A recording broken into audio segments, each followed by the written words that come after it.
Hey guys, thanks for being here. My name is Danya and I'm a first-year medical student at AUC. I will be doing a short video today on body image and mental health. So glad to have you. Let's get started. So beginning from a very early age, we, without even realizing it, create and feed certain beliefs surrounding our bodies. Our fundamental beliefs about these things can consciously or even subconsciously control our everydays. A healthy relationship with food and a body-positive lens is a growing issue that we don't always make time to talk about. But it's something we're going to talk about today. By definition, body image is a perception that a person has of their physical selves and the thoughts and feelings that result from that perception, as quoted by the National Eating Disorders Collaboration. Like anything else, there are so many components that are important to notice when we speak of body image. A few well-researched forms include the following. Perceptual body image, meaning how do you see your body? Affective body image, how do you feel about your body? 3. Cognitive body image, how do you think about your body? And 4. Behavioral body image, my favorite, the way you behave as a result of your perceptual, affective, and cognitive body image. Combining all of them, as I'm sure you could tell. Body image should be viewed on a spectrum and in a continuum, possibly even shifting from day to day.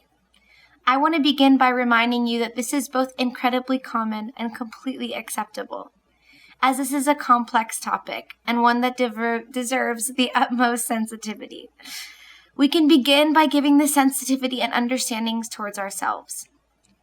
Today I'll be speaking with you about how someone suffering from a more negative self-image can appear, and also some tools that could help guide you on how to develop a more positive or move towards more of the positive half of the spectrum.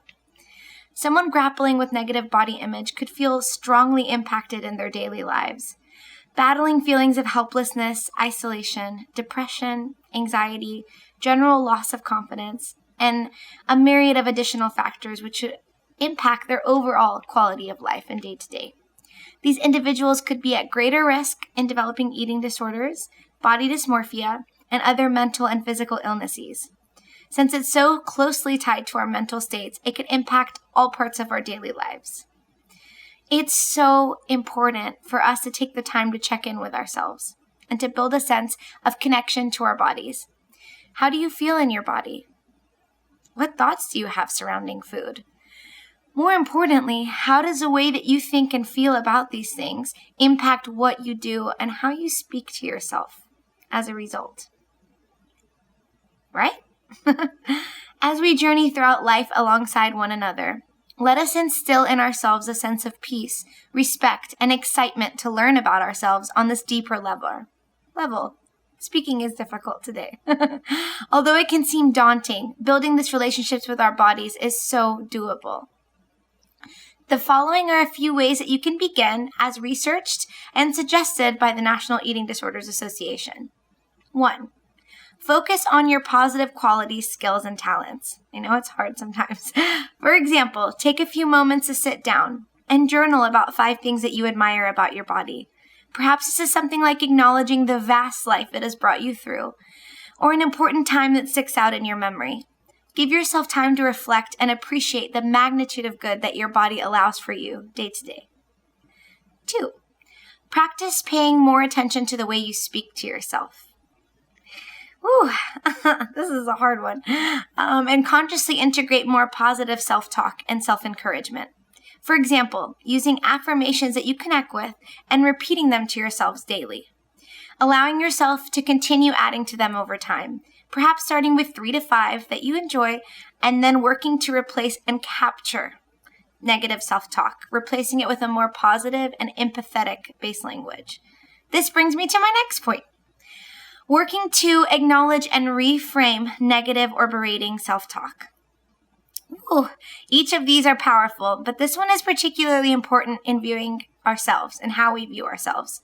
The most important thing to note, however, is when we experience this, to approach ourselves with the same non-judgment and understanding as we would a friend.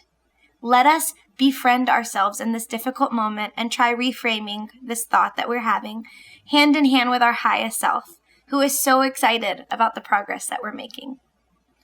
Now, my next point. Set positive, health-focused goals rather than weight-focused goals. Reimagine what it means to be healthy by focusing on what it means to be the best you. Work to reframe ideas of a certain body type or weight and replace that with a more cognitive awareness of the amazing things that your body does and more things that you'd like to discover about it. Also trying new recipes, shopping, fresh produce, things like this that can be an exciting new way to rediscover your health and wellness and all the capacity that your body has to offer. Now next, there's a lot, I know. Admire the beauty of others, but avoid comparing yourself to them, okay? To anyone else. We're all in a different part of this journey, and this is wonderful. We were made to be this way. Comparison to others can be extremely harmful, and it relates to my point on negative self-talk. When we let go of expectations centered around others, we free ourselves to be exactly who we are and to continue and to grow and evolve into our best selves, not based on someone else. Now, this doesn't mean we can't have inspiration, right? However, when others inspire us, we should take note of how we're responding to this inspiration and ensuring that we approach it with respect and care for where we're at in our journey as well. Now to my last point, can you believe it? Remind yourself to be more aware of the social media and external sources that you're intaking.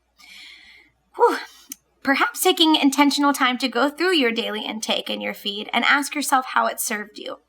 There are many accounts which celebrate diversity and self-love, and these are the ones that we should work hard to strive to have our eyes meet when we first wake up and throughout our days.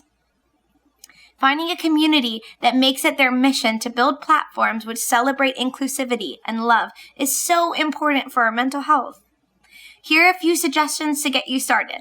Now, there are many great pages, but for Instagram, the account @BodyImagePositive. There are many that will have similar names, so look for the one that's entitled as a mental health service, and it has roughly 3,746 followers. So this community is large and growing. And for Facebook, there's a private group that you can ask to join, and this is called Body Positive, and their cover photo states that all bodies are good bodies. This group works to inspire and encourage people to love and accept themselves. That's their mission. Isn't that great? So these are just a few, but hopefully they can act as a springboard to help you launch into a whole other world of social media used for building one another up. There are just a few ways that I've listed here to begin the journey of coming home to yourself. I know the journey can seem long and daunting, but choosing yourself each and every day is the best decision that you can make. If you or anyone you know is seeking help for an issue surrounding body image or anything concerning mental health, please know that you have so many people who care about you deeply. You can reach out to the St. Martin Mental Health Foundation. It is number 1-721-542-1677. They will be able to help you find the best services available to you in our community. I can't wait to watch you grow and celebrate all the things you and your body can do together each day. Thank you so much again for being here. Whoa, whoa.